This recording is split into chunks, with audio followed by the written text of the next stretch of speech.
Welcome to Hyperspace Prospector.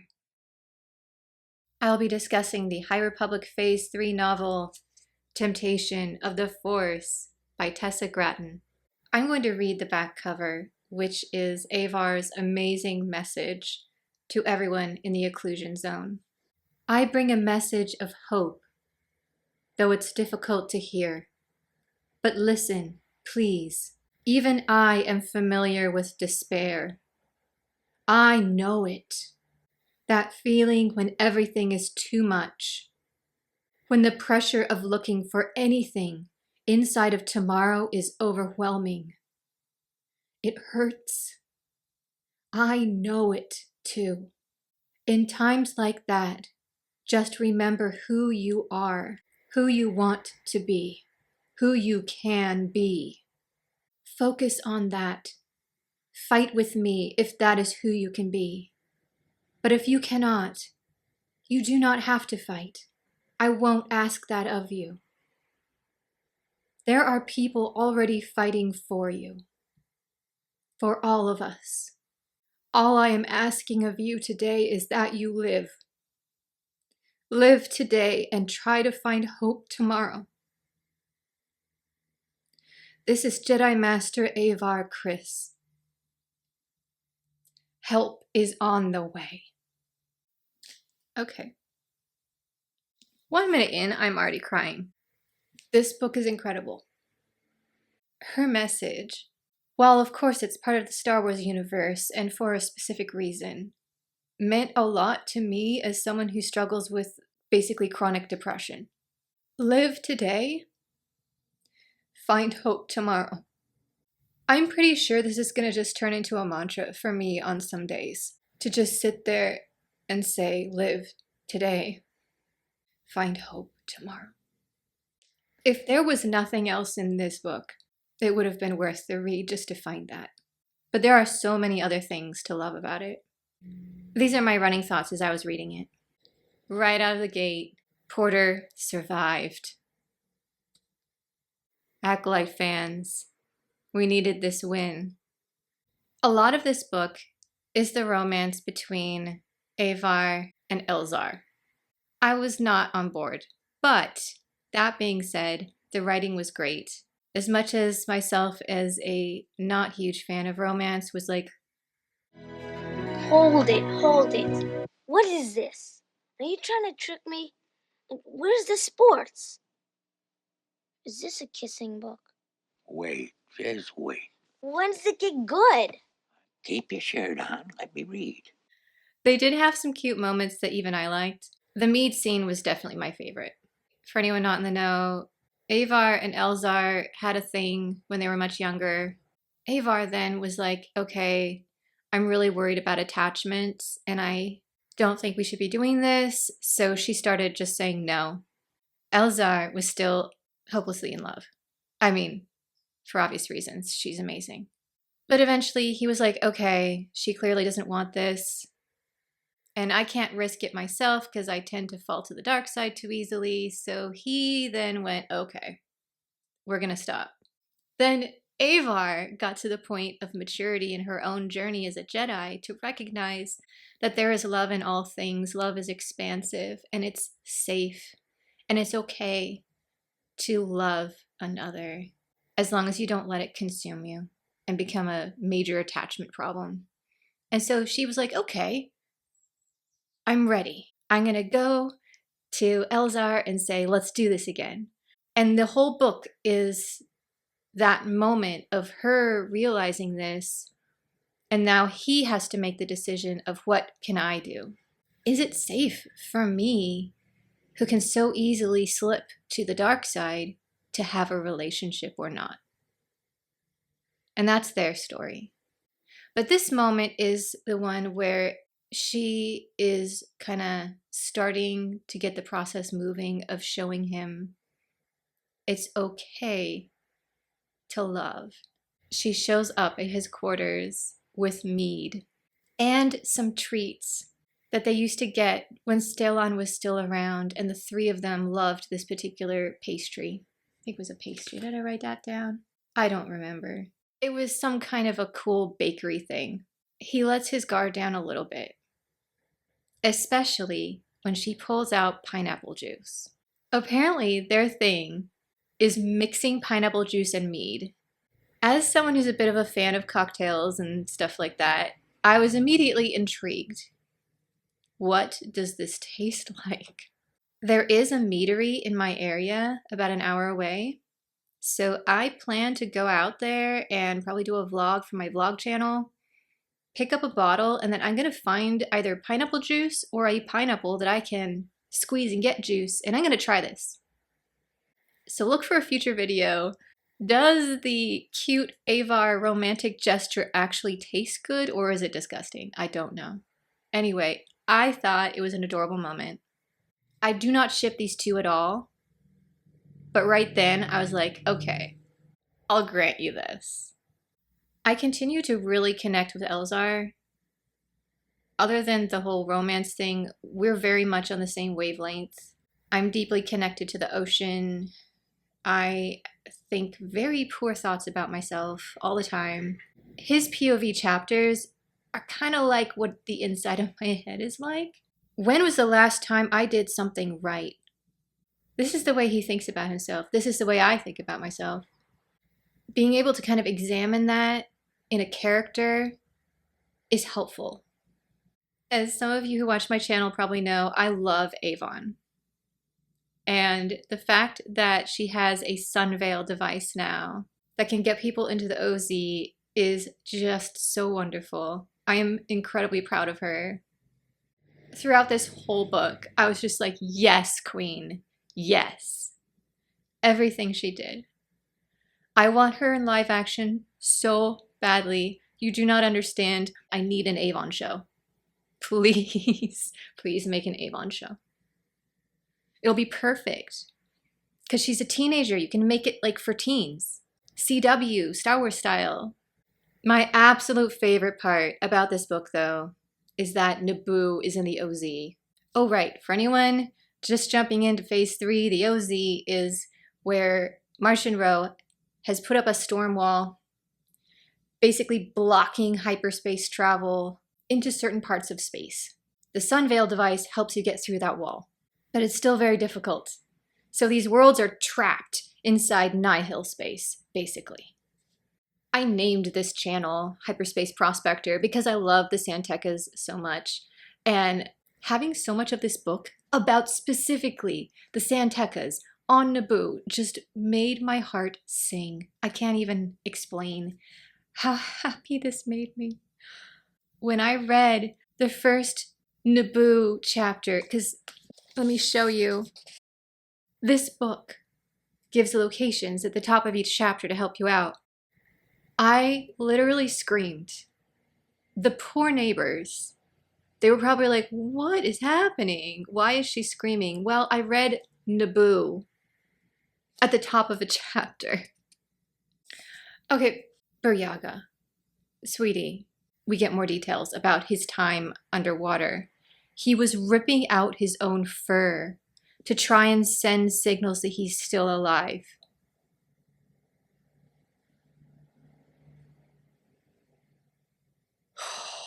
Burry. That whole sequence with the nativity trees was heartbreaking and beautiful. The idea that you cannot have children unless you connect with trees. As a tree fanatic, I would 100% be on board with this. That you have to connect and find a tree that accepts you so that you can have children. Yes. So much yes. That place is on my bucket list of Star Wars places to visit now. I want to see the nativity trees. And Buryaga immediately feeling such connection to them as a Wookiee was so gorgeous. And the scene where he's desperately trying to save the trees and almost kills himself to do it, I was just, Burry. Okay, back to Elzar, aka my apparent twin.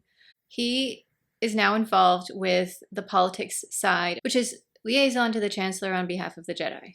He ends up in these back-to-back meetings. And he finally got 15 minutes between his meetings and was like, that's it. And he goes and hides in a closet. I'm not kidding. He hides in a closet to meditate. I feel this. I have had those back-to-back meetings, and you get the 15 minutes, and then someone comes over and wants something, and you're like, I should have gone to that closet. I should have gone to the closet. Here's another reason I named this channel what I did. He'd witnessed far-flung Santecas disregard profit and exploration, and everything Care thought made Santecas Santecas, just to save a handful of people in danger. They had been more than brave, risked everything, left it all behind, not for glory or profit, but for hope. He'd lost his hand, learning to make the same choice. It still wasn't easy to do, but every time Care chose hope, it got a little less scary.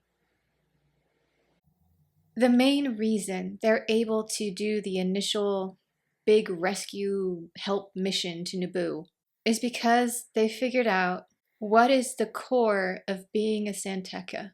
What would the key be? What's our phrase? Always come.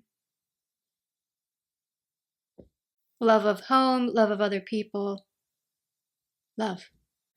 The only piece I wish we had heard more about is the Queen of Naboo.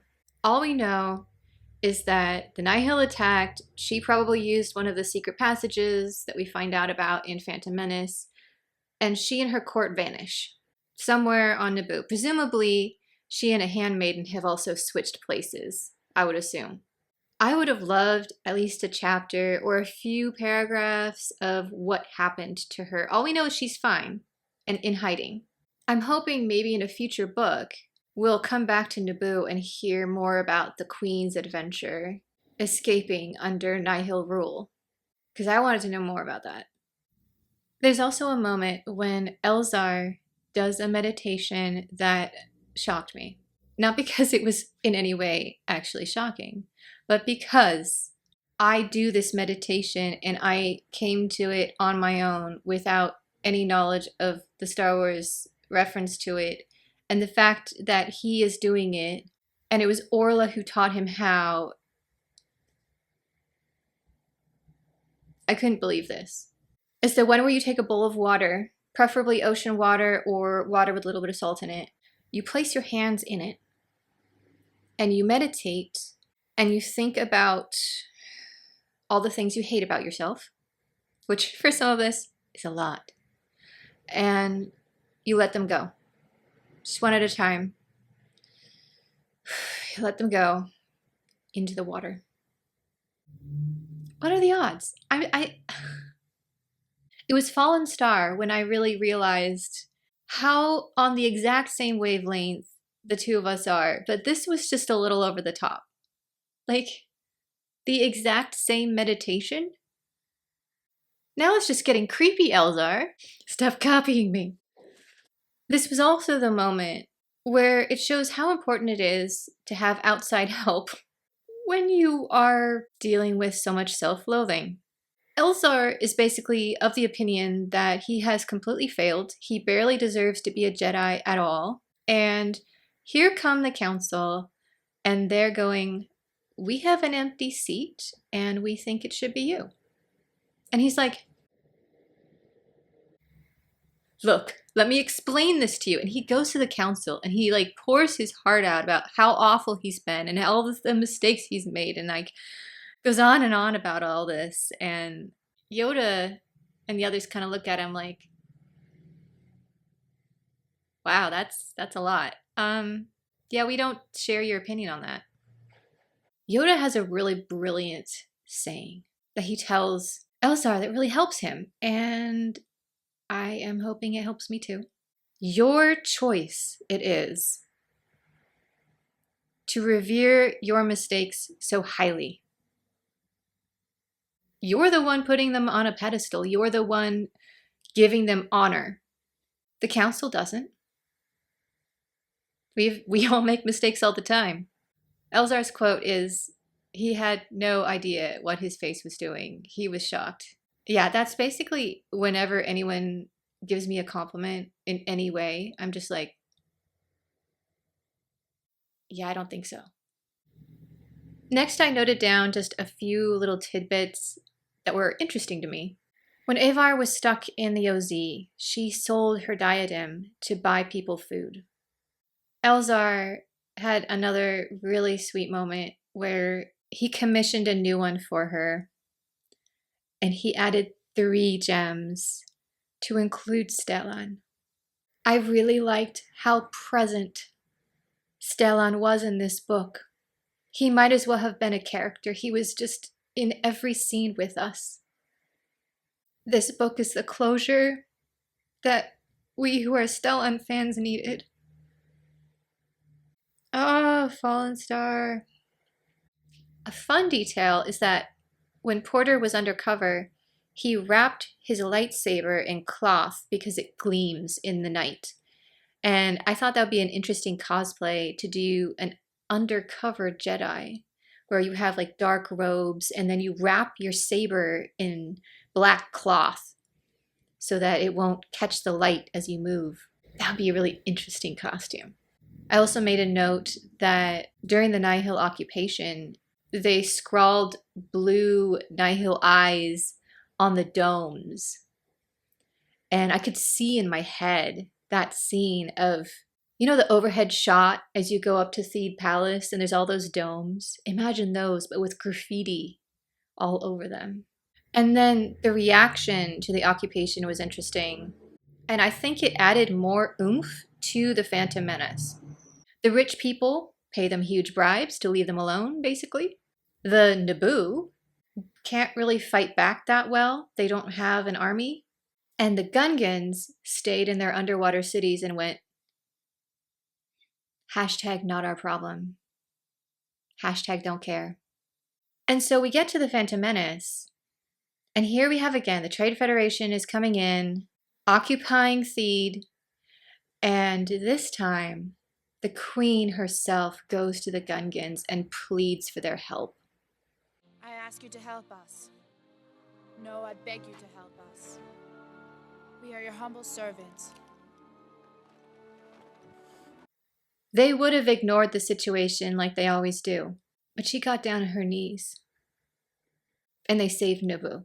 And so it was very interesting seeing the kind of parallels here, although I think the Nihil are way more violent than the Trade Federation. Zillan in this book was just classic. He spent the entire time worried about Plinka, as he should be, trying to hide the fact that he's desperately in love with his husband, which is super adorable, but most of all, just kind of being his obnoxious but hilarious self. The Republic starts questioning him, and he goes, yes, I was a prisoner of the Nihil. I was barely keeping myself alive. Zillan, I believe the last book, your main complaint was not having high quality cheese or a haircut. And I'm not joking, because later when the Nihil go and take over his quarters, their first reaction was, this is an amazing cheese collection. If you want charcuterie, go to Zillan. The Graffs know how to do charcuterie. Another really funny moment was Avar does not know who Avon really is. She just knows Avon's Sunveil. But in one of the scenes, everyone else in the room knows who she is, but it's Avar's POV. And she's like, I feel everyone here knows something and I don't know about this Avon person. What is going on? So funny. I could see it in my head. I'm one of those visual readers. And Avar is just looking around. And the rest of them are clearly in cahoots about something. Poor Avar. Back to Elzar hating himself. Avar had a really interesting idea. Jedi needed to be merciful with themselves before they could understand mercy. We're Jedi. If we can't be merciful and compassionate to ourselves, I mean, that's kind of step one, right? Easy for you, Avar. Easy for you. Care is beginning to be one of my favorite characters. He was intriguing at first, partly because I run a bard in D&D, and he's basically a bard slash rogue, kind of combined. Like he took levels in bard and rogue. Oh, that would be an interesting character to run. Basically, by midway through this book, whenever we jumped into Kair's POV, I was like, yes, yes. We all have our favorite POVs, let's admit it. My absolute top, though, Martian Row. Martian Row and then Kair. So the Santeca compound is under attack. What is his first instinct? He starts booking it to the library, and I'm like, okay, I respect this. I too would go to the library, but also, why specifically? And that is where the coolness factor of this family just shot off into the atmosphere, because their library has a hidden room in the fireplace. Not just any hidden room, a weapons storage room. Yes. If you go to the Santeca compound on Naboo and you go to the library, they have walls of weaponry. When can I move in? And just to jump forward a bit, we later see the Santeca Manor on Coruscant, which is right near Monument Plaza, and we are shown into one of the libraries. There are several. To these staircases you will see at Rosings. I say staircases because there are several, and each in its way very fine. Yes, this is the Violet Library. And so it's all themed. It has a whole section of plants from around the galaxy in violet and purple colors. I need to know what the other libraries are. Is there a gold library? What's going on in this manor house? I want a tour. Just publish a book. There's no story. It's just descriptions of each room in every Santeca compound. I'm telling you, it would fly off the shelves for some of us. Back to Buryaga. He was incredible in this book. His empathy abilities, not once, but twice, basically saved everyone. It's so easy to get excited about the more flashy Jedi abilities, but Buryaga proves that those who have the deep empathy connections are equally powerful. They can get stuff done. Continuing along the Elzar attempting to accept himself path, we have a very interesting quote from him that struck me. It was impossible to accept the strengths of love without the weaknesses too. That was the balance of the light. The edge is where I do my best work. He recognizes he's not going to be that brilliant beam of light side that Avar is over on her area, but he's also not evil, and he's not bad, and he's not a failure. He is an edgewalker. Balance is everything to him. And then over on Avar's side, love didn't turn me down the wrong path. It's what got me back on my feet. Love is the purest form of light. I mean, yes, Avar, but also you're like perfect, so whatever. It was very interesting seeing the parallel stories of the romance between Avar and Elzar, which is more about knowing themselves and therefore being able to connect. And Kair and Zillan, who are more about they're confident in who they are personally. It's the whole being able to set that aside and compromise to be with your partner. That's the problem for them. We also saw Elzar going to Master Yoda for advice. This is something we talked about when I was a nun, similar to the Jedi. Although it wasn't called the attachment rule, it was one of our vows. The most important thing is being open about it. It's not that you won't fall in love. It's what you do with that. And one of the things is to go to a mentor in the order and you say, I have fallen in love. I need counseling to kind of move through this, and keep my vows. And that's what we see Elzar doing. He goes and he says, I am in love. And here's some ideas of what I can do with that. Master Yoda, what do you think? That's the difference between him and Anakin. Anakin hides it. He doesn't go for help. He doesn't go to Master Kenobi. He doesn't go to Master Yoda. He could have said, look, I'm in love with Senator Amidala. How can we walk a path together that would allow me to stay in the order?